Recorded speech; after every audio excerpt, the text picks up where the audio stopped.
Never in a million years did I think I'd be doing a reaction video, but here we are.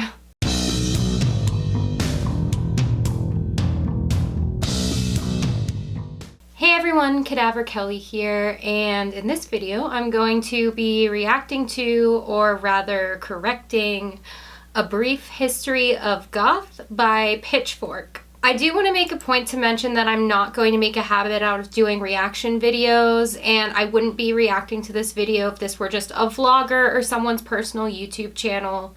For those of you who don't know, Pitchfork is one of the most successful music news and review sources online right now. So keep that in mind, this is a music publication. This video has been around for a while, but I just recently became aware of it. And it has well over 1 million views, so I see this as a bit of damage control. So I'm going to start the video.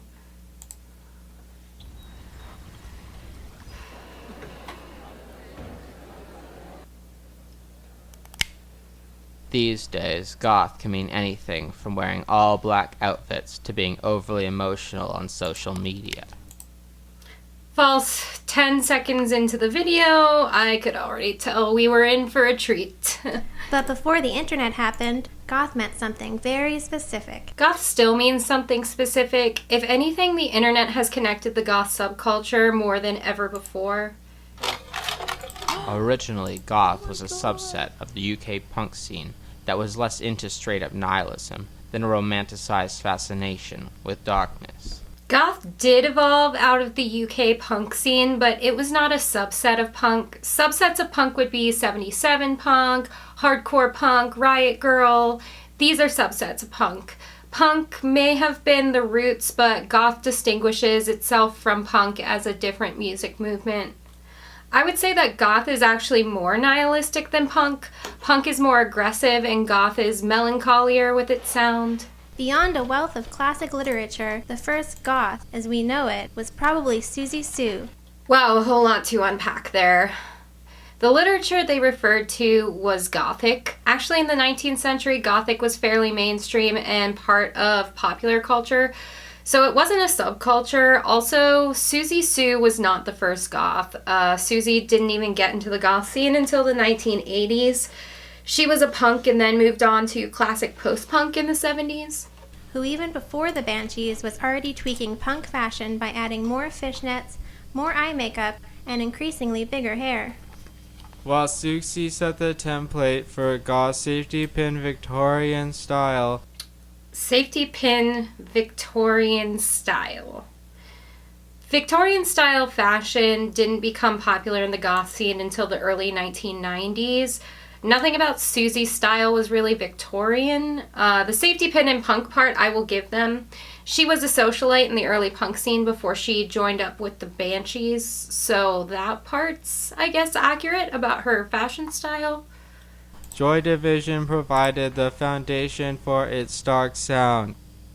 Joy Division was very influential on the goth sound, but I wouldn't go as far as to say they provided the foundation. Bands like The Birthday Party were already performing that proto-goth post-punk style before Joy Division even had their first release.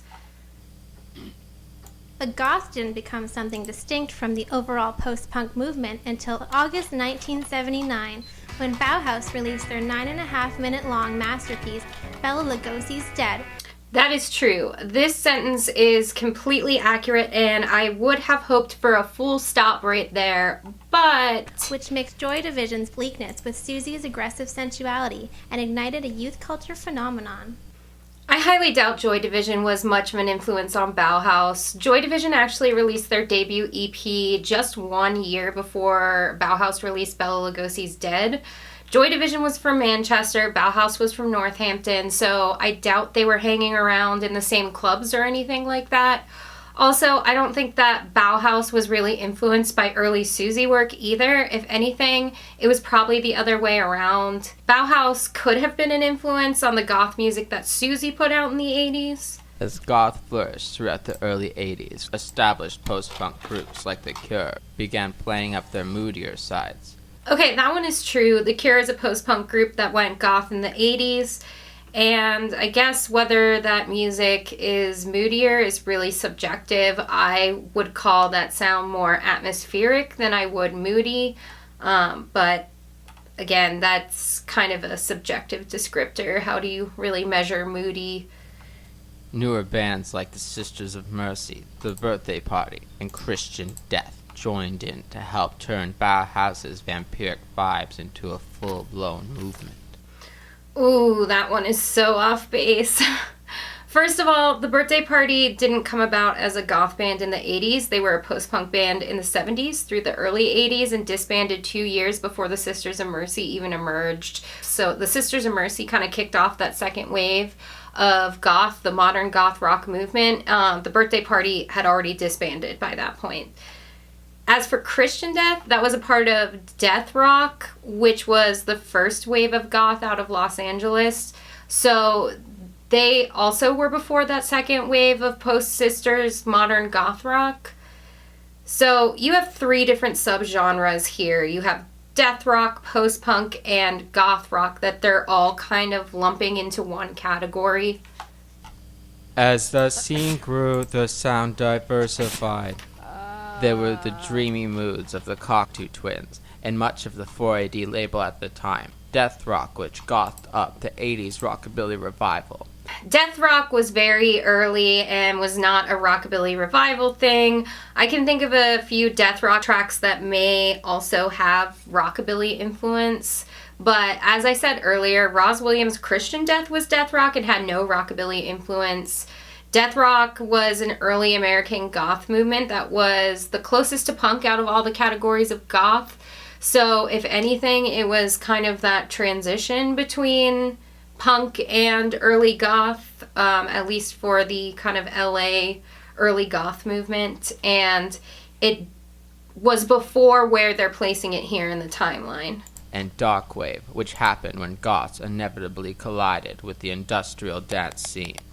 Darkwave was not a combination of goth and industrial. It was a combination of post-punk and synth-pop. This one was probably the furthest off base yet. It also doesn't quite fit where they're placing it in the timeline. Darkwave came before that Sisters era modern goth rock. Probably the most famous example of a goth darkwave band from the 80s was Clan of Zymox, and they had their first release in the early 80s. Goth reached the peak of its pop cultural influence in the 90s with the popularity of Nine Inch Nails, The Crow, and The Sandman. None of those things are necessarily goth. Nine Inch Nails is industrial rock. I'm sure there's a lot of goths who like Nine Inch Nails, but musically speaking, the two are very different. All of which helped lead a new generation of disaffected teenagers down the path of sad poetry and pancake makeup. That's kind of the movie trope stereotype of goths, not really what a lot of us are actually like. Goth's crossover success soon led to its downfall, though as it got mixed up with nu metal and third wave emo. No, it did not get mixed up with those things. I have a lot of respect for the metal and emo subcultures, but they are separate from goth. Maybe the general public would confuse those, but I think those 3 subcultures know what their own music sounds like. If you are an emo or a metalhead, let me know what you think of that one down in the comments. I think we'll all be on the same page with that one. Eventually leading to the birth of an abomination known as mall goth. I'm not really going to get into the whole mall goth thing too much. It has nothing to do with music and was just a way to question the commercialization of dark subcultures, which kind of always has been a thing. If there's a popular trend, someone's going to find a way to make a profit off of it. That's just kind of the nature of the free market. But even as goth was reaching its lowest point, the seeds for its resurrection were already being sown. What resurrection? There has always been new goth music since the 80s. I have plenty of favorite goth bands from the 90s, 2000s, 2010s. I think I'm probably going to do a video series on my favorite goth bands from each decade, because I think maybe some of you might find that helpful if you can really only find stuff from the 80s. There's been a lot of great goth music since then, so I'm I'll make some information and put that out there, so hopefully you can find some newer stuff that you like. Today, rock is goth, but rap is goth too. Goth is rock, but not all rock is goth. Rap is not goth. Rap has its own unique history, and I don't think goths get to claim credit for that. That just kind of sounds silly. Kanye is definitely goth. No. Picasso is dead. TV and movies are goth. No. Fashion's super goth. Oh boy. Star Wars is goth. Snapchat's goth if you use the right filter. Find anything in the world and someone's figured out how to make it goth. Okay, so this part is definitely sarcasm, but I don't think that was really executed in a way that's going to be clear to everyone who watches this. 4 decades after it was born, goth is better than alive. It is undead.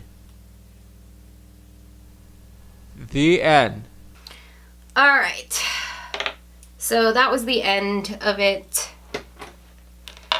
My thoughts overall, again, if someone were just making this on their personal YouTube channel or something, I wouldn't even bother with it. This is a music publication. This video has over 1 million views.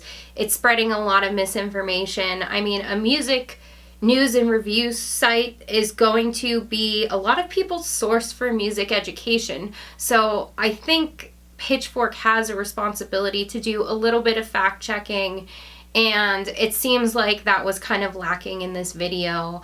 I'm not trying to be kind of a downer about it, and again, I'm not going to come onto your personal YouTube channels and start like correcting like, well, actually this happened in this year and that happened in that year. It's just more that this was meant to be an educational resource on a music publication. So I'm pretty disappointed in this. I know not everyone's a big fan of Pitchfork, and if this is the kind of stuff they're putting out, I can kind of see why. But those are kind of my thoughts on this. I will link this video in the description so you can check it out for yourselves. Let me know what you think of it. Was I being too harsh or just harsh enough? Let me know. Until next time, thank you so much for watching, and I hope to see you in my next video.